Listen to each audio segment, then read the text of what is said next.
Hello, dear viewer. What a marvelous day it is today. How is it going? What about you? I've been reading quite a lot of articles and books lately, as well as watching numerous lectures, videos, and listening to many podcasts. They have motivated me and taught me a whole raft of invaluable ideas. I almost forgot to introduce you to John today.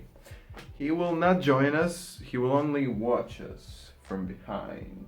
He will watch you. Hello, dear viewer. I used to believe that reading fiction, such as novels and prose, was not as productive and useful as reading non-fictional books. Because in the latter sort of literature, the idea is presented to you more forthrightly, while in fictional books of authors like Fyodor Dostoevsky, it's who I'm studying at the moment, and I strongly and vociferously recommend anyone to read him. His books are overflowed with indispensable, deep, and captivating ideas. Anyway, you got the point. Read more of great books. That's what I should do too, of course. So I'm practically saying it to myself and you and myself. So, in this video I decided to present to you three adjectives I have encountered rather often. In books and lectures and podcasts, you will encounter highly intelligent people who use them quite often. And these words have been capturing my attention for quite a while and confusing me in a way because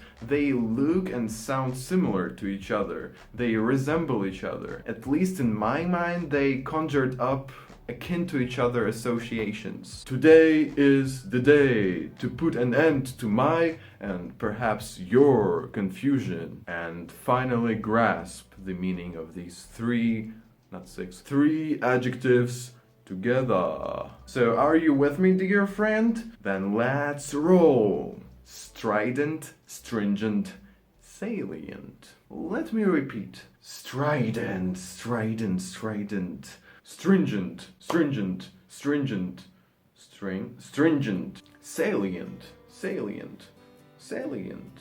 These are the three adjectives I had been talking about. Strident. You will see why. Stringent, stringent, stringent, and salient, salient, salient. Okay, let me tell you a story. I used to have a neighbor, a brutal, savage dog who woke me up every Sunday morning at exactly 4:58 a.m. by its strident barking. A vicious dog. My soul is still damaged by this brute.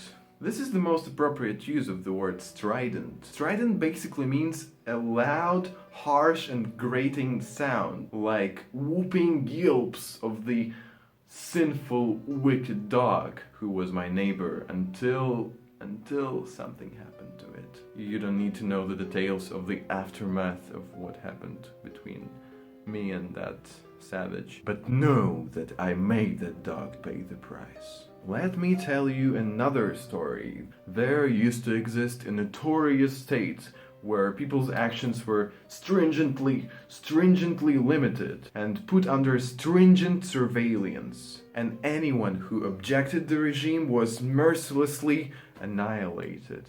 I am talking about the bloody stringent Soviet Union, USSR. Yes, the second adjective on our today's list is stringent. And in my mind, it best associates with totalitarian regimes like Soviet Union or contemporary North Korea and the like. Stringent is something that has a severe effect and is extremely limited, just like it is today in North Korea, where roughly 200,000 North Koreans live in so-called prison camps, where everyone is being watched by Big Brother. Big Brother is the dictator, the main villain in George Orwell's utopian novel called 1984, which I highly recommend to read to you and to anyone else. So, associate Soviet Union, stringent.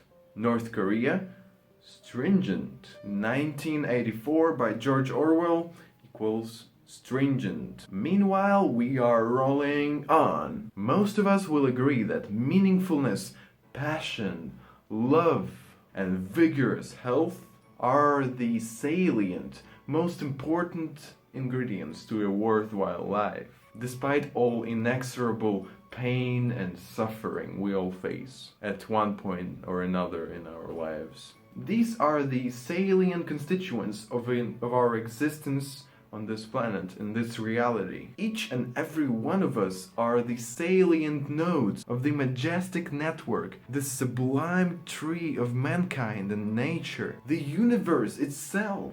Okay, I'm going too deep right now. Slow down a little bit, Peter. Slow down. Take it easy. The last gorgeous adjective of the salient trinity of words I had intended to present to you today is salient. When certain things or facts are salient, they are the most important aspects of that thing you are describing. The indispensable or most noticeable facts. Anyway, let's conclude what we have learned today.